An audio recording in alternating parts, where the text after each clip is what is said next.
Now, I said in another video that I hoped I wouldn't have to be making another one of these kinds of videos that just explain film scenes to dummies.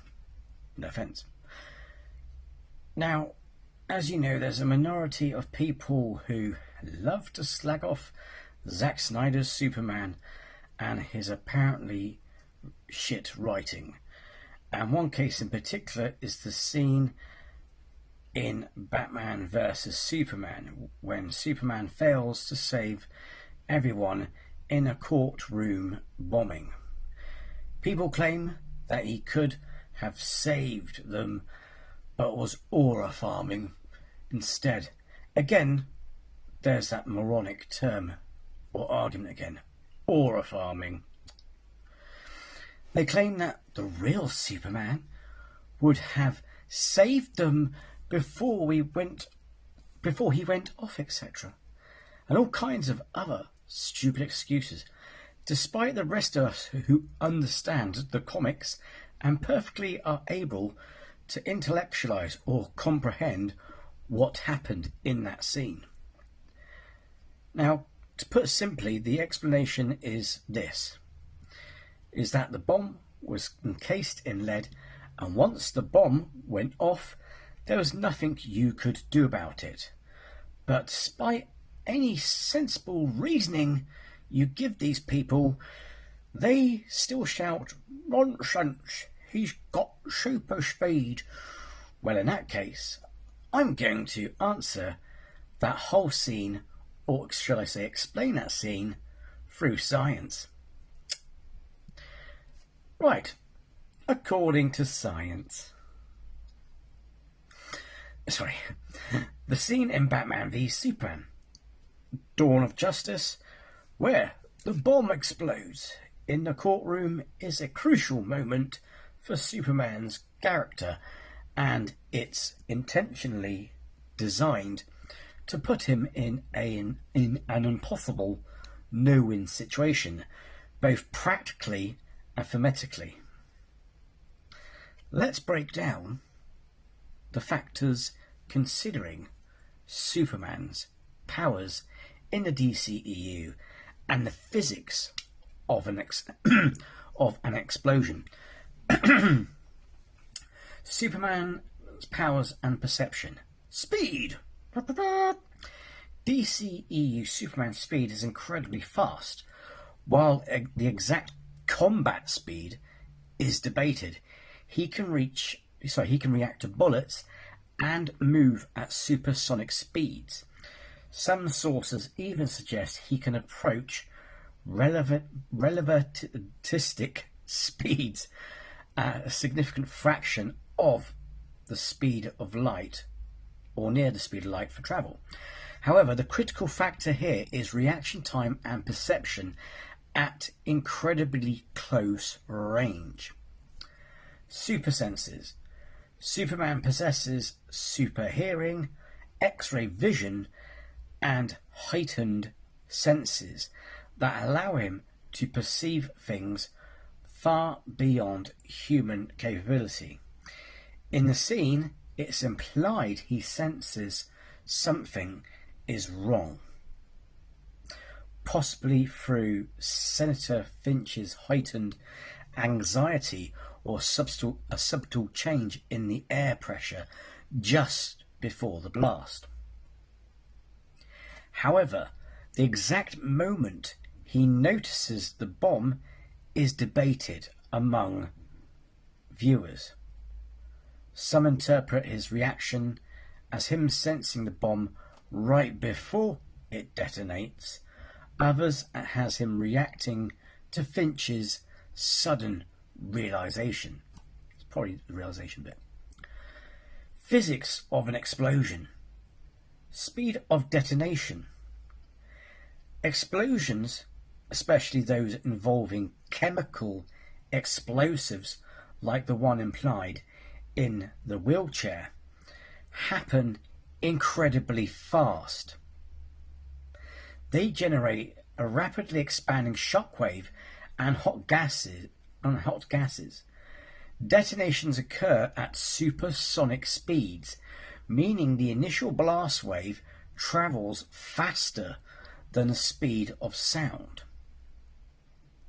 Timescales.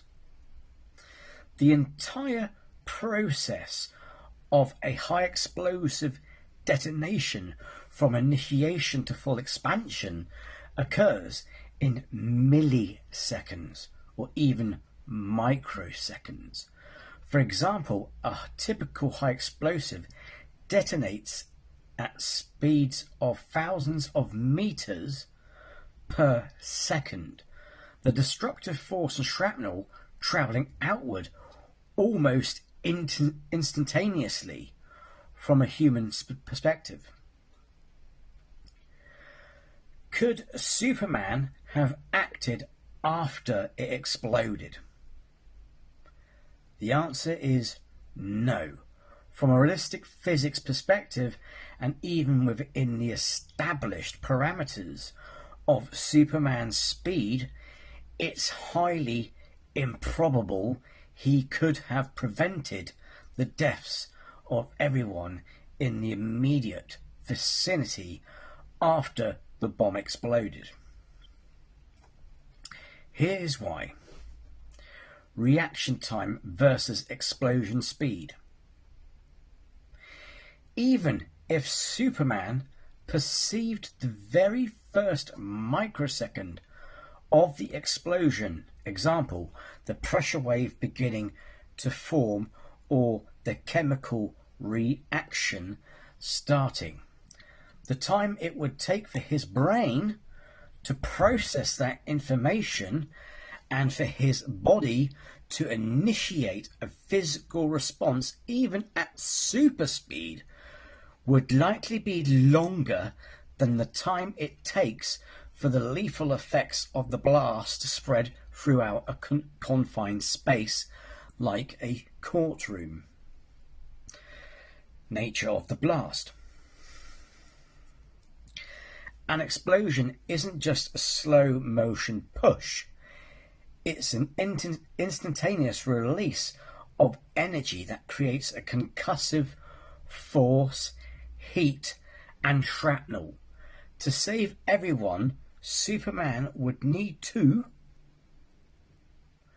perceive the detonation.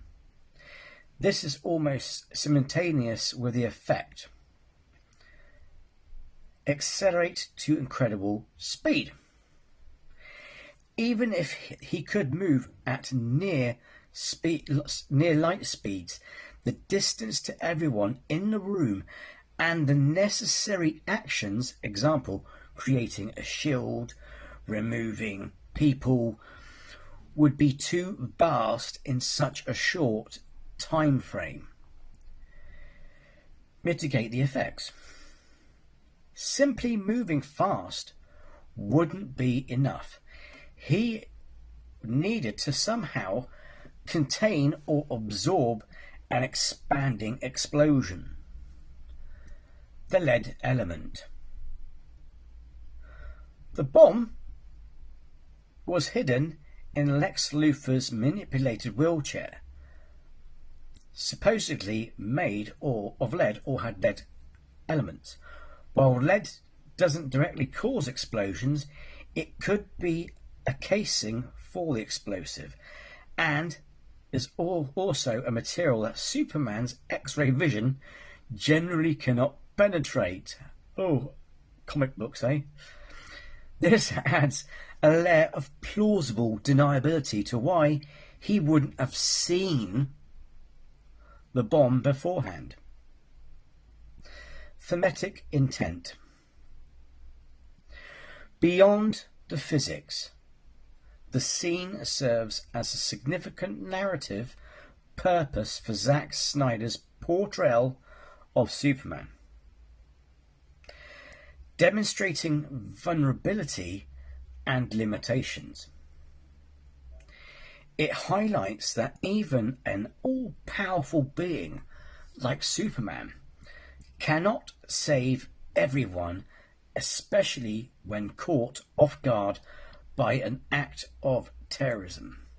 It prevents him from giving his prepared speech, robbing his voice and his chance to inspire, furthering Lex Luthor's manipulation, fueling Batman's mistrust. The incident is also a key factor in Batman's perception of Superman as a dangerous, uncontrollable entity, as it leads to widespread fear and anger, even if Superman wasn't directly responsible for the bomb. The weight of heroism. It underscores the heavy burden of being a hero and the impossible choices and tragedies that can arise even for someone with godlike powers. In conclusion, while Superman's speed is phenomenal, the instantaneous and destructive nature of a bomb explosion in a confined space, combined with the incredibly short reaction window, makes it highly improbable that he could have saved everyone after the explosion began.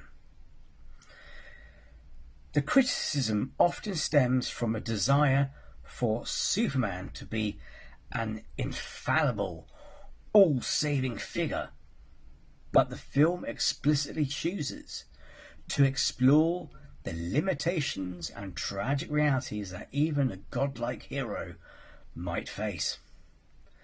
Now, one could say, if it was Zack Snyder's Flash, then maybe, yes, he could, because in Justice League, we can see that Flash can freeze or stop time. Therefore, he could, in theory, freeze time and save everyone there. Or, just like with the Mother Box scene, if he truly wanted to, he could travel back in time just before the explosion in order to save everyone in that room. Now, some people say, oh yes, but then Superman was able to travel the same speed as him in the fight scene in the park in Justice League. The key difference here is, one, not only had all the sensors of Superman's sensors been focused on the Justice League and he wasn't holding back, but two, also, he was supercharged by the Mother Box. The other thing that's left out, though, in the explanation above given to us by science, is how often people criticize, especially with, they've even done this with the new Superman, where there's a scene where he super speeds in and grabs a girl at super speed, right? And people go, oh well, wouldn't that kill her? You can't please anyone, can you? If Zack Snyder's Superman was just to say to go at super speed and try and save everyone, physically grab them, the chances are they would be killed in the process of him grabbing them at such high velocity. One of the beautiful things that Zack Snyder does when it comes to attention to detail is that every time Superman does save someone at super speed, e.g. during flight, he always spins or slowly spirals to minimize the G-forces on the subject he is saving. Clever that. However, in such a confined space, he can't use this technique within a courtroom. So grabbing these people with such speed and strength would kill them, just the same as pointed out in many iterations of Superman. Don't forget, to Superman, the world is like cardboard to him. People also claim that he didn't even stay to help, when this is not entirely true. He was seen helping, carrying out people who weren't caught in the actual initial blast, and talking and helping with the paramedics before then deciding to fly off. Now either people are really stupid, or this is just another pitiful attempt or excuse just to slag off Zack Snyder's work. So anyway, I hope you have the capacity to understand what I've just placed down for you, that even in actual scientific terms, including the physics of his universe, there was no way he could have saved everyone from that bomb. And he wasn't aura farming. He actually stood there feeling rather bad for himself. It's also one of the points of the film which makes him causes further doubt within him and his own abilities, and also as part of Lex's plans to make him appear more ruthless and dangerous in the eyes of Batman, to further stoke the rivalry. Don't forget, until they established that it was a bomb, on the camera, at first, it looked like Superman just caused the explosion. And Bruce, seeing that, and the messages he got enclosed in his mail at work, worked to further incriminate Superman, or to make him hate him more. So if you see someone post a stupid meme or make some stupid criticisation of this scene, then refer to them all this information that I've told you. And I hope you understand the scene a lot better. Now, like I said, I did not want to do another one of these videos, but felt that this needed to be explained and put to rest, because I keep hearing it pop up repeatedly all the time, and it's just plain silly, and it's also fun to delve in as well. As one person eloquently put, people keep saying Henry Cavill's Superman is too dark, when in reality he is not. Christopher Reeve's Superman was exactly like this, except the world accepted him the minute he saved a life for the first time. Just flat out accepted him. Henry Cavill's Superman is Zack Snyder showing us what it would look if Superman was in the real world, and in my opinion is the best take on Superman anyone has ever done. And with that, and to be fair, with that statement, I couldn't agree more. So with that, thanks for watching, take care and be well.